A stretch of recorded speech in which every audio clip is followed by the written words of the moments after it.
who said that there were very fine people on both sides of a white supremacist rally. I've condemned neo-Nazis. I've condemned many different groups, but not all of those people were neo-Nazis, believe me.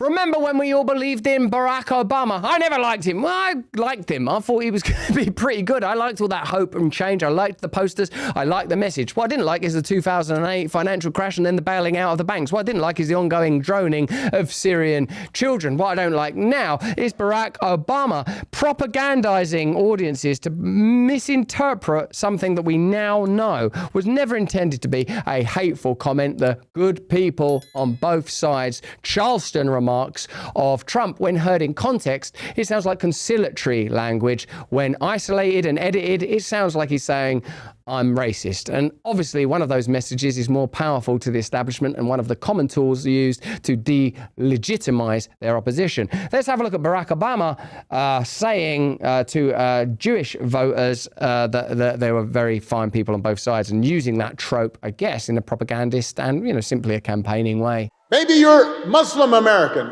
or Jewish American, and you are heartbroken and furious about the ongoing bloodshed in the Middle East and worried about the rise of anti-Semitism.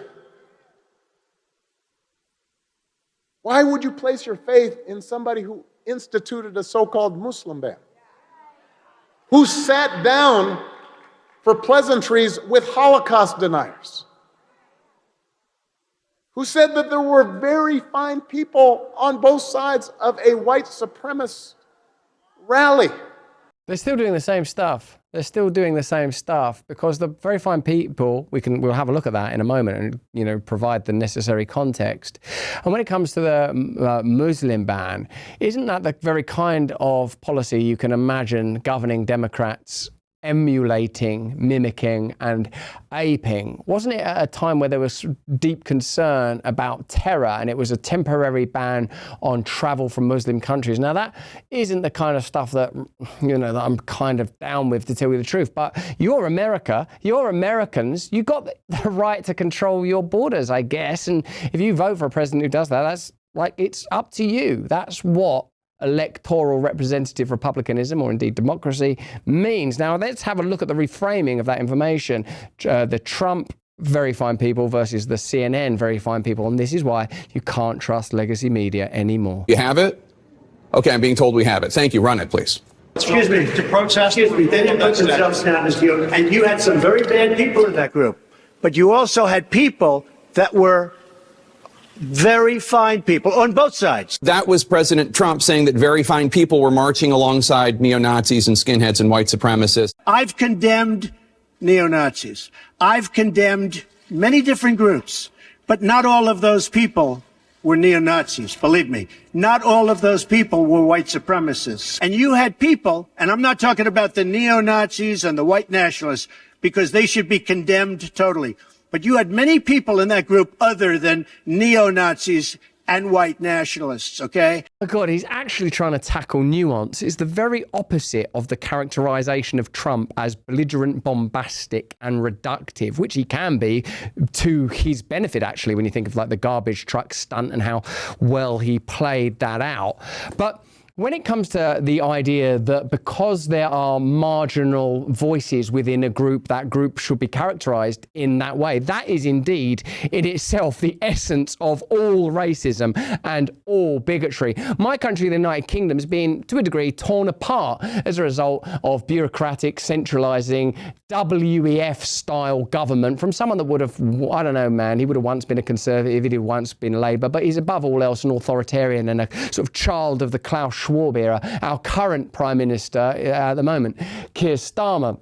Now, when there were riots in our country that had as the inaugurating point a murder, an awful murder and an act of violence that happened to be from someone who was first generation British, non-white, and it was at a time where there's been a lot of Muslim related, now this, when I say Muslim related, migrant related violence and terrorism, the kind of acts of terrorism that have played a part in Western cultural life and political life, probably from prior to 9/11, peaked at 9/11, and has been ongoing since then. Not to say there hasn't been other forms of terror like Timothy McVeigh and domestic terrorism and those kind of alternative and comparable narratives.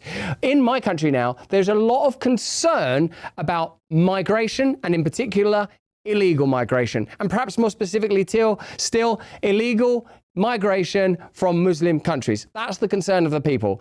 There needs to be a really clear conversation about that. In my country, I'm talking about now. And when people try to talk about it in a nuanced way, in being able to incorporate not all white people that are protesting against migration are racist. Not all Muslims are supporters of violence. Unless you have those conversations, you're in real serious trouble. Isn't the end goal to have a country that the people that live in it agree is beautiful and that they love and that they respect one another's right to be free individually, whether you are a white working class Christian, whether you are a brown middle class Muslim, whether you are an atheist of an indeterminate economic capacity. The problem appears to be an international class, and I want to say class economically, not a class in any other demographic or ethnic way of institutions. You can follow the money on this. For example, when you say something like during the pandemic period, there was a massive wealth transfer, you can look at what that wealth transfer was, what organizations benefited, what individuals benefited. You don't need to necessarily draw comparisons between those individuals or those institutions, but you can say that together, whether it's, Pfizer or Lockheed Martin, benefit from pandemics or wars. There are certain institutions that benefit from civil unrest, and it appears that civil unrest is exacerbated by mass migration. And even if that's an argument that you want to defy and decry and oppose, there's this thing called democracy where you have to offer the people that are native of a country, and that would include people of all races and all religions that live in the country, the opportunity for referenda to decide how their country's run. If you don't have that, then you don't have what you can call a republic or a democracy, wherever it's taking place in the world, whether that's happening in Japan or Senegal or the United States of America or Britain or Ireland, all places which have various ideological disputes that they're trying to untangle right now. And those disputes are not helped when Jake Tapper says, have we got that? Have we got that? And then you see in context that what actually Trump was saying was he was trying to say, listen, not all people that have concerns are racist. And if you say they're racist, what you're trying to do is foreclose the conversation. And there's no future in that. There's no future for any of us in that. It's a very good piece of content, I would say. And this kind of reductivism is precisely what's causing us problems. Anyway, that's just what I think. Let me know what you think in the comments and the chat. If you're not an Awakened Wonder yet, become an Awakened Wonder now. We stream every single day. Well, actually, it's Monday to Friday, and we will be streaming tomorrow, as well as giving you a live election watch along with Tulsi Gabbard and Bobby Kennedy. I'm not guaranteeing they're going to sit there the whole time, but by Jove, at some point, Bobby Kennedy will be in a chair next to me reacting to some sort of result, as well as I imagine many other obligations at the VIP party stream that we are offering to you exclusively, our Rumble audience and our Awakened Wonder community.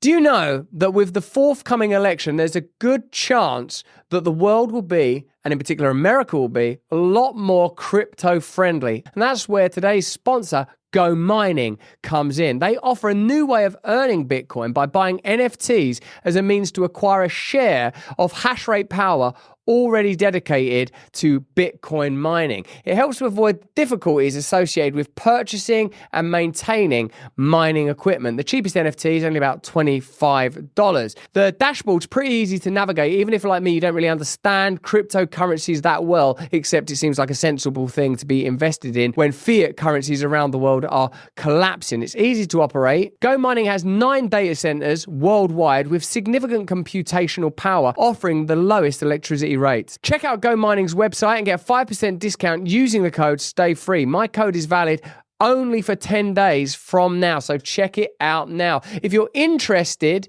in Bitcoin, if you're interested in NFTs, but have previously found it too complex and haven't been able to find an interface that you can navigate, now is the right time for you to take advantage of the opportunity that Go Mining is offering you and me and anyone who wants to use it. So check it out now. Hey, thanks for watching. If you want to see more uncensored content where free speech can flourish, join our live stream. Click the link right here to watch the next video if you want to, or become a member of a growing movement. Download the Rumble app and you'll be informed every time we make a new piece of content. Stay free.